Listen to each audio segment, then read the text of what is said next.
El Economista Podcast. ¿Qué tal? Soy Fausto Pretelín Muñoz de Cote, editor de la sección Geopolítica en el periódico El Economista. Eleconomista.mx. En donde no vamos a hablar por hablar. No vamos a tener un exceso de palabras, un análisis de lo que ocurre en el mundo. Globaliqué, con Fausto Pretelín. ¿Qué tal? Me da mucho gusto saludarles en esta ocasión, este episodio nuevo aquí en Globaliqué de Periódico El Economista, en esta barra de podcast. Y en esta ocasión muy contento de recibir a un periodista de cuerpo entero, con coordenadas de inteligencia, de aguante, no sé cómo llamarle, pero en fin, aquí tenemos a Anderson Boscan, periodista que dirige desde hace ya algún tiempo La Posta, Café La Posta, allá en Ecuador, y que por algunas razones que nos va a platicar, pues no está en Ecuador. Anderson, ¿cómo estás? Gusto en saludarte. Fausto, ¿cómo estás? Un saludo para ti y para tu audiencia. Gracias por la generosidad de la invitación y las palabras. Al contrario, Anderson, he seguido desde hace tiempo tu programa de análisis. Y bueno, lógicamente en los últimos meses con mayor razón porque México y Ecuador no tienen relaciones diplomáticas por circunstancias verdaderamente absurdas, pero en fin, así están las cosas. Pero antes de eso, leí tu libro, El Gran Padrino, Anderson, y ahí pues una investigación muy profesional de tu parte, en el sentido de que pues revelas un caso de corrupción durante el gobierno del presidente Guillermo Lasso. Pero bueno, yo quisiera empezar. ¿Por qué no estás en Ecuador, Anderson? Hombre, porque el periodismo, como en muchos países de América Latina, ha dejado de ser un oficio en el Ecuador para ser casi una vocación al suicidio, a atentar contra la integridad de uno mismo. El Ecuador tiene hoy 14 periodistas en el exilio, entre los cuales se cuentan este servidor y mi esposa Mónica Velázquez, que estamos ahora en Canadá después de muchísimos años de amenazas de muerte, de persecución, de vivir con custodia policial 24 horas, 7 días a la semana, y de haber renunciado a nuestras vidas, básicamente. Así que creíamos que era momento para intentar retomarlas, aunque fuera lejos. Entiendo.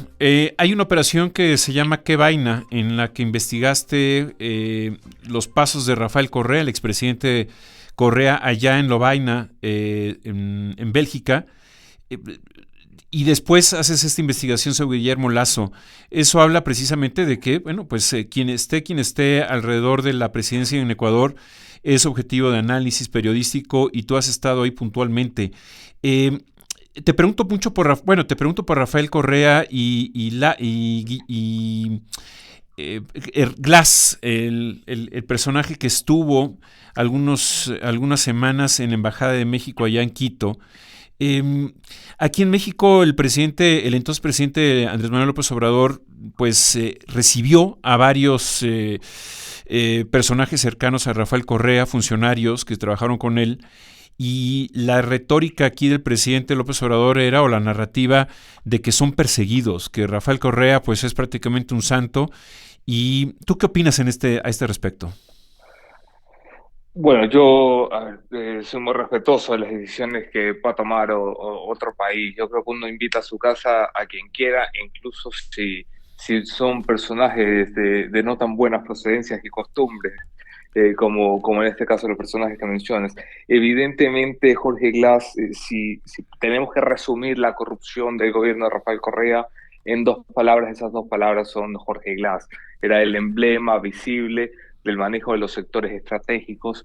No tiene un caso de corrupción, tiene decenas de casos de corrupción y acusaciones. Y como el Ecuador es una democracia inmadura, donde los políticos acostumbran a meterle la mano a las cortes, a los tribunales y a la justicia, bueno, entonces los corruptos como Jorge Glass pueden luego escudarse en esa metida de mano en la justicia de sus opositores para decir no que no son culpables, sino que incluso son inocentes. Es decir, decir que los pecados que se han visto descubiertos, en su mayoría por el buen trabajo de la prensa investigativa, han terminado siendo manchados en el proceso judicial porque no han tenido un juicio justo, que es algo que yo puedo reconocer en la mayoría de políticos del Ecuador. No tienen juicios justos porque sus opositores controlan los tribunales. Eso no quiere decir que Jorge Glass sea una santa palomita, como seguramente la habrá presentado los queridos amigos de Morena delante del pueblo mexicano. Jorge Glass estuvo sentado en muchísimos de los grandes atracos nacionales. Yo mismo denuncié uno de los grandes casos de corrupción del ex vicepresidente de la República, cuando era vicepresidente, en la que había muestras judiciales de sobornos, largos trazos de sobornos, estaban las empresas, estaban los involucrados, estaban las rutas de los dineros, y todo esto ha sido desmerecido por el poco prolijo trabajo del sistema judicial. Claro, eso es evidente, pero bueno, llamó mucha atención por otra parte, Anderson, que siendo de una ideología distinta a López Obrador, de Guillermo Lasso, tuvo buena relación con él. Tú haces esta investigación del Gran Padrino y vinculas a, pues bueno, su cuñado Danilo Carrera en el manejo de las empresas energéticas de Ecuador.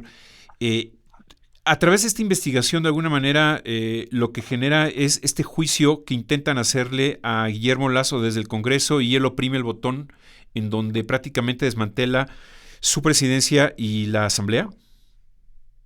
Sí, sí, sí, es un resumen ajustado a los hechos. Nosotros publicamos un caso que llamamos El Gran Padrino, en referencia al apodo que muchos de los miembros de esta red de corrupción concedían al cuñado del presidente Guillermo Lasso, una figura importantísima, banquero, millonario, hombre que forjó al propio expresidente Lasso, le dio su primer trabajo, y bueno, podríamos decir que le quitó su último trabajo también.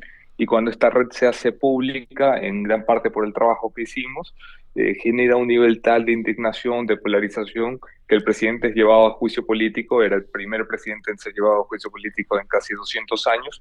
2 días antes de la votación decidió pues autodestruirlo todo, básicamente, anticipar las elecciones, cerrar el Congreso, para evitar así una muy anunciada destitución por vía parlamentaria, aunque no ha podido evitar los efectos judiciales. Su cuñado hoy está esperando sentencia, la sentencia se leerá en 5 días, donde podría enfrentar una condena de hasta 13 años por delincuencia organizada. Bajo esta investigación que tú haces y tu equipo de La Posta, a raíz de ahí, ¿cómo reacciona el gobierno de Lasso? Es decir, ¿qué elementos o qué herramientas utilizan en contra tuya?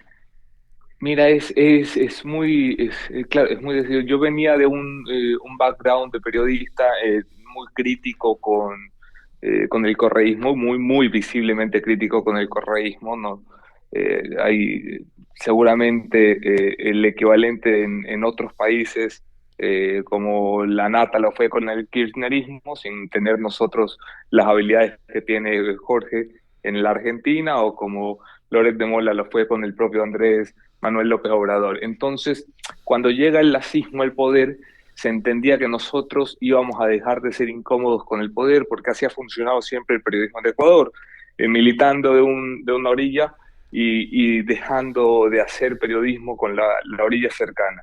Decidimos nosotros seguir en la línea de crítica que habíamos mantenido todos los gobiernos.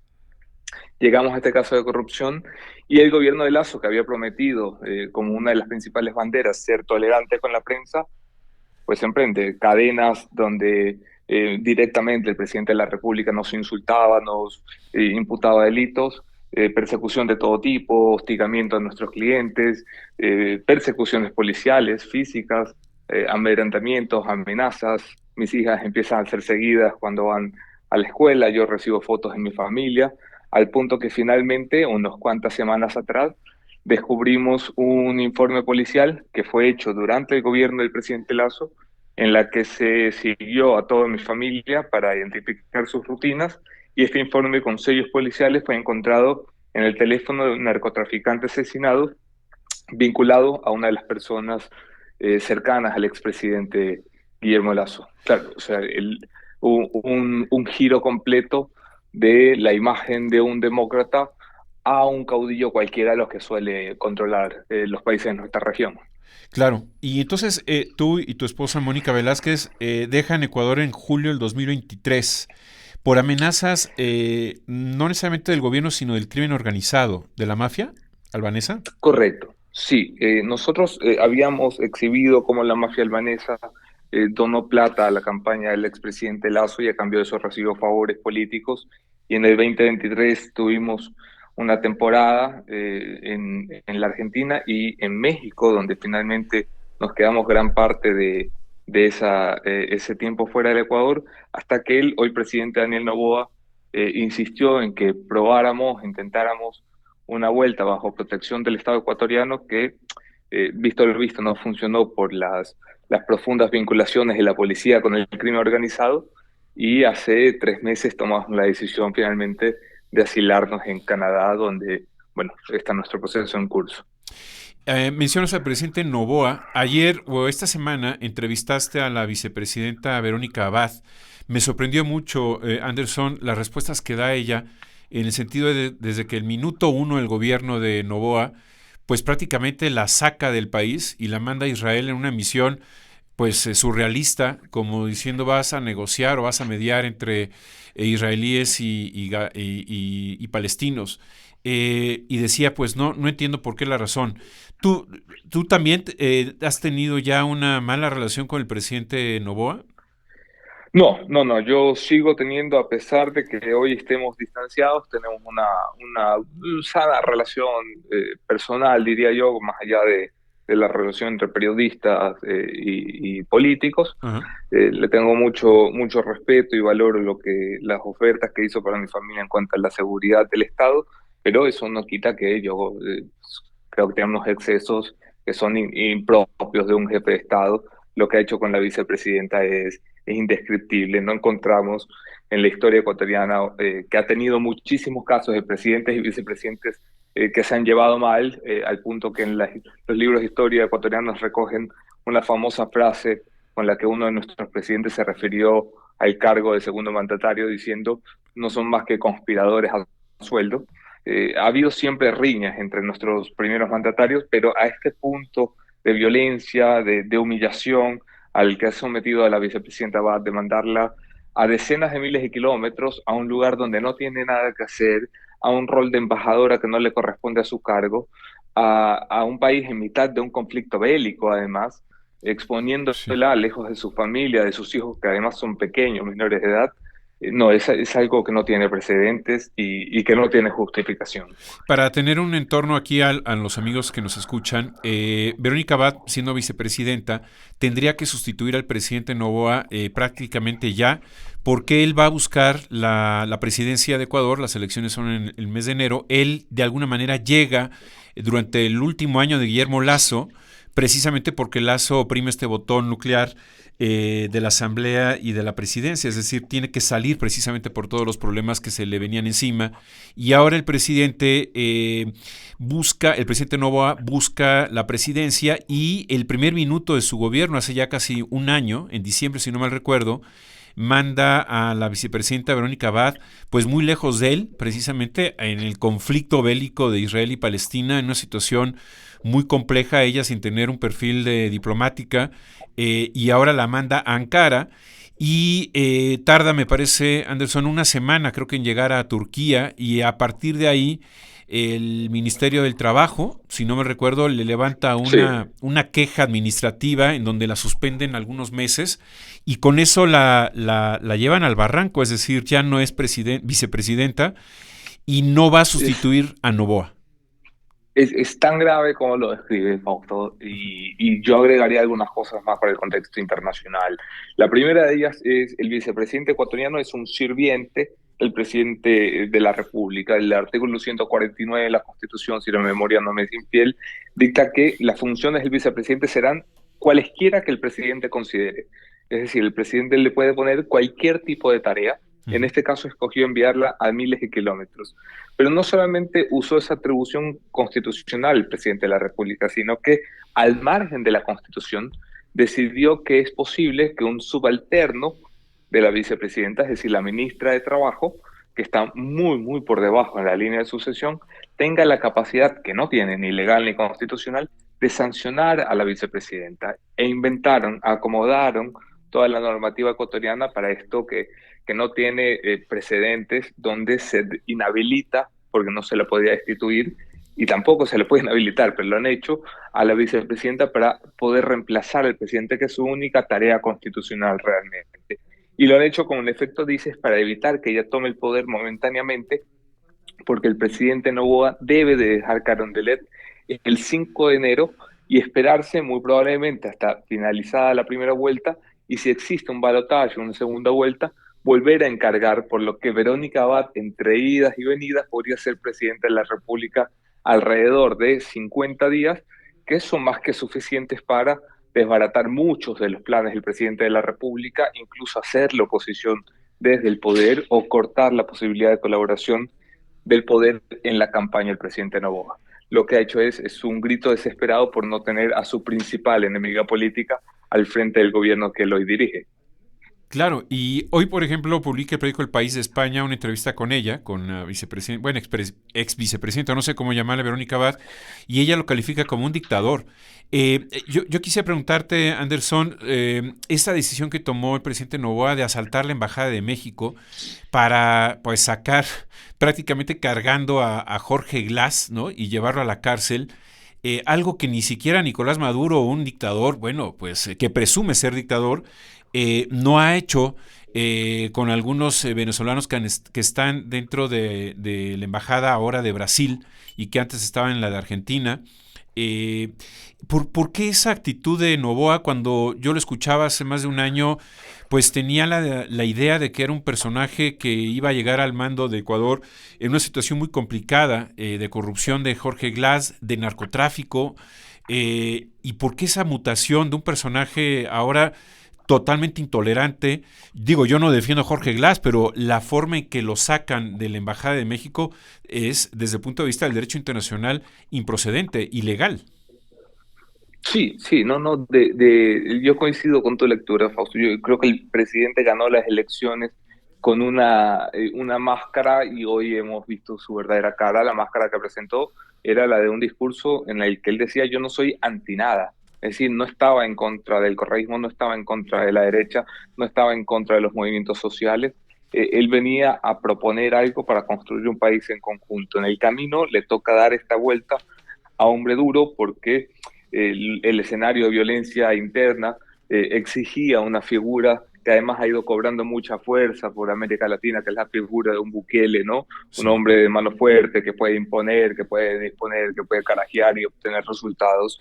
Y Noboa se convierte entonces en un Frankenstein, donde intenta ser este hombre de mano dura con decisiones a las que no se ha atrevido ni Bukele, ni Maduro, ni Pinochet, ni nadie en la historia, como asaltar una embajada.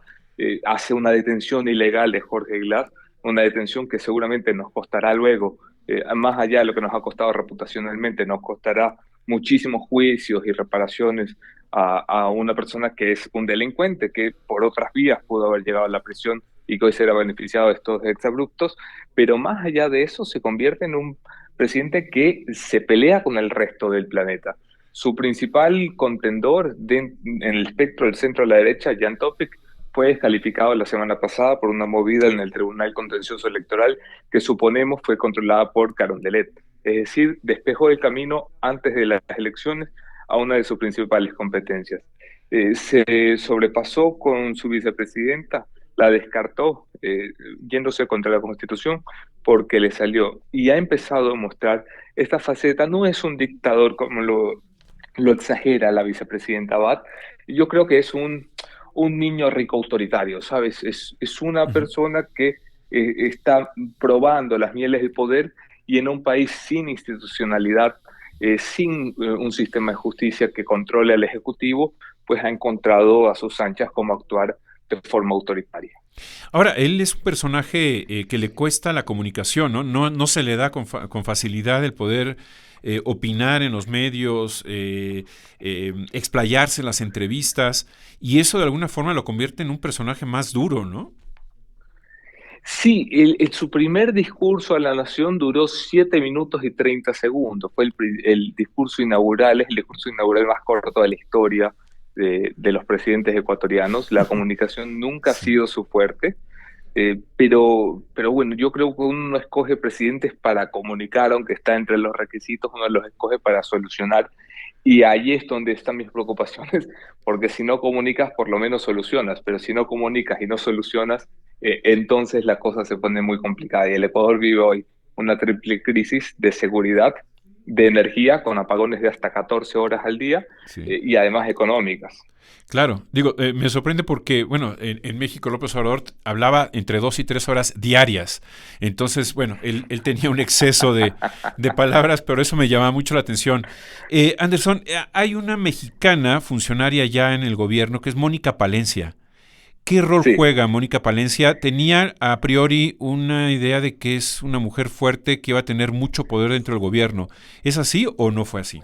Es muy, muy fuerte. Mónica Palencia fue del entorno cercano del presidente Noboa desde antes de llegar al poder. Era su abogada societaria, su consiglieri, su mujer de confianza para los negocios.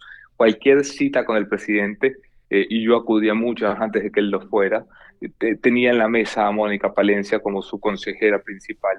Estaba más que cantado que sería la premier de la República, su ministra de gobierno una vez asumiera, y así fue. En cuanto asumió, su decreto 1 es aceptar la presidencia y su decreto 2 es la nacionalización de Mónica Palencia como ecuatoriana, un requisito para poder ocupar una cartera de Estado. Se convierte luego en una figura clave, aunque la crisis de inseguridad la rebasa a tal punto que tiene que renunciar al Ministerio de Gobierno para quedarse solamente con el Ministerio de Interior, que en Ecuador maneja la policía, básicamente. Y desde allí ha permanecido como una mujer fuerte del gobierno al punto que el presidente suspendió semanas atrás una importante visita al exterior en un foro internacional para poder quedarse a su lado mientras el gobierno cabildeaba para evitar la destitución de Mónica Palencia en la Asamblea vía juicio político. Es decir, es una persona por la que el propio presidente está dispuesto a jugarse el pellejo. Entiendo. Veo que Ecuador está, pues, va hacia un camino muy similar a lo que es México. México, el Estado ha perdido terreno, ha perdido la capacidad de control de territorio a manos del crimen organizado. Digamos que se ha convertido en un cementerio el país, ¿no? 200,000 Sí, muertos en 6 años del gobierno de López Obrador. El problema no empezó con él, empezó desde hace 18 años con Felipe Calderón, cuando sacó el ejército a las sí. calles. Pero Ecuador, ¿cómo lo sientes? Es decir, ¿sí va hacia allá? Es decir, ¿ha perdido control del territorio el presidente Noboa? Mira, yo a México no sé si por el cariño que le tengo, pero yo siento que Ecuador ha empeorado mucho más de lo que México ha empeorado en 18 años. Ecuador ha empeorado eso en 18 meses. El camino, el nivel de desgaste de la institucionalidad, el nivel de contaminación de las instituciones, la imposibilidad de entrar a ciertos territorios, en un país más pequeño, con menos institucionalidad, con menos presupuesto de defensa, con menos experiencia en combate de crimen organizado y con la moneda del dólar norteamericano, pues tú tienes todos los elementos para que, además, en mitad de dos grandes productores de coca como Colombia y Perú, creo que tienes todos los elementos para que el crimen internacional diga, este es un gran laboratorio, este es el país donde podemos instalar el gran hub de la distribución de cocaína en el mundo, que es en efecto lo que ha pasado. Pero hoy tú tienes en el Ecuador cosas que, por ejemplo, no tienes en Ciudad de México. Yo te puedo decir que en Ciudad de México hay zonas donde tú puedes salir pasadas las 7 de la noche, eh, y eso yo no te diría que haya una zona Sí. en Guayaquil donde tú puedas pisar pasadas las 7 de la noche a sabiendas de que te va a ocurrir algo. El nivel de desgaste en el Ecuador, te lo repito, en tan solo 18 meses, tal vez 36, no creo que tenga precedente. Y si el país no cambia drásticamente la dirección de cómo confronta el crimen organizado, muy probablemente el resultado será mucho peor que la experiencia colombiana de los 90 y mucho peor que la experiencia mexicana de principios de siglo. Entiendo. Entonces, ¿ha fallado la aplicación de las estrategias de seguridad de Novoa? Yo creo que el presidente no le ha presentado al país su estrategia de seguridad. Entonces, si su Mm. estrategia de seguridad está en aplicación, los números le juegan en contra. Hay una ligera reducción en cuanto a homicidios del 17%, pero tú tienes todos los demás delitos al alza, pero sobre todo tienes la producción entrando dentro de la cadena del crimen organizado. Y eso es grave porque Ecuador hasta hace tan solo unos meses, 12 o 18 meses, no tenía nada que ver con la producción de droga, era simplemente un lugar por donde la cocaína producida en Colombia y Perú pasaba, se guardaba y se despachaba. Era un hub. Pero desde hace 18 y 12 meses, y el gobierno lo ha reconocido hace pocas semanas, empezamos a tener producción local de hasta 2.000 hectáreas de cocaína en el Ecuador, de coca, perdón, en el Ecuador, que indican que los carteles se están sintiendo más cómodos para hacer todo el proceso en el país. Y eso podría acelerar aún más la ruta de la violencia. Ecuador ha hecho grandes esfuerzos por meterle dinero vía contribución, vía suba de impuestos, vía tarifas especiales a una guerra contra el narcotráfico cuyos efectos todavía no vemos. El ejército es débil, las Fuerzas Armadas son tan enclenques que, aún estando militarizadas las prisiones, tenemos matanzas carcelarias como la que ha ocurrido esta semana con 17 muertos como saldo fatal, que tú te preguntas cómo una cárcel controlada por las propias Fuerzas Armadas puede tener un rifirrafe de rifles, escopetas y fusiles si ahí están en control las sagradas Fuerzas Armadas del Ecuador. Y cuando tú ves ejemplos patéticos como este que te cuento, dices, claro, un Estado que no puede controlar X número de metros cuadrados en la cárcel, por supuesto que no puede controlar los miles de kilómetros cuadrados del territorio nacional. Claro.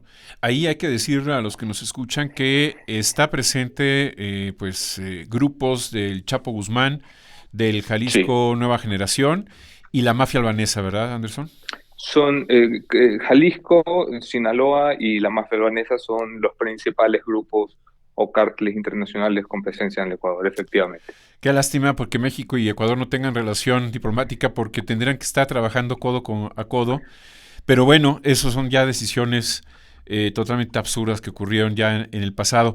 Por último, Anderson, ¿qué sientes estar fuera de tu país? ¿Qué sientes haber recibido amenazas de muerte? Información, documentos oficiales donde persiguían a tu familia, a tus hijas. ¿Cómo lo vives? Hombre, el exilio es una condena cruel porque uno está condenado a estar vivo, pero no a vivir la vida, ¿sabes? La vida es estar con la familia, la vida es besar a los sobrinos, la vida es disfrutar de tu comida. La vida es ir al estadio y gritar por tu selección, y todo eso el exilio te lo priva, simplemente te da la oportunidad de seguir viviendo, de seguir respirando, y a mí me parece una forma muy, muy cruel de sentir paz, porque yo hoy puedo llevar a mis hijas a la escuela como nunca pude, o puedo ir a un parque como hace muchos años no podía, o subirme a un carro sin usar blindajes ni chalecos antibalas, pero para lograr eso he tenido que renunciar a los grandes placeres de la vida que son los que te describí al principio, y eso me parece de una crueldad casi inenarrable, creo, Fausto. Entiendo, Anderson. Creo que vale la pena que los que nos escuchan y quienes nos leen en el periódico a través de YouTube, a través de Internet, vean su noticiero, su programa de análisis, de opinión, Café La Posta.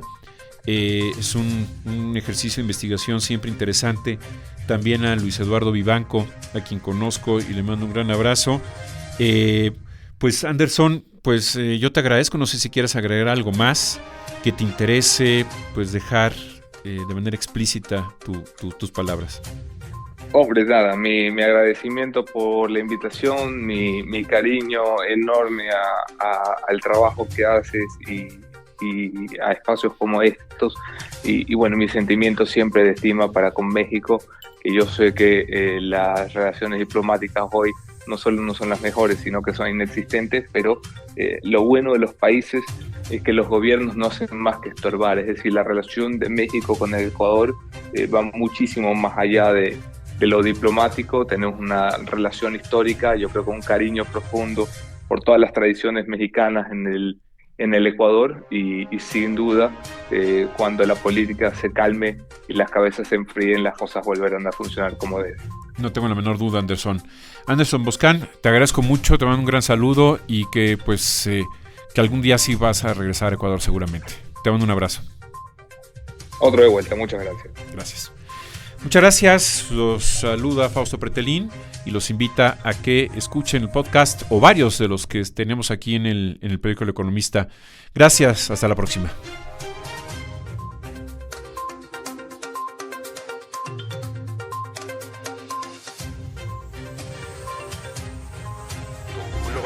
Globaliqué con Fausto Pretelín. El Economista Podcast. Si este episodio te pareció interesante, entretenido o informativo, no olvides calificarnos con 5 estrellas en tu aplicación móvil de Spotify.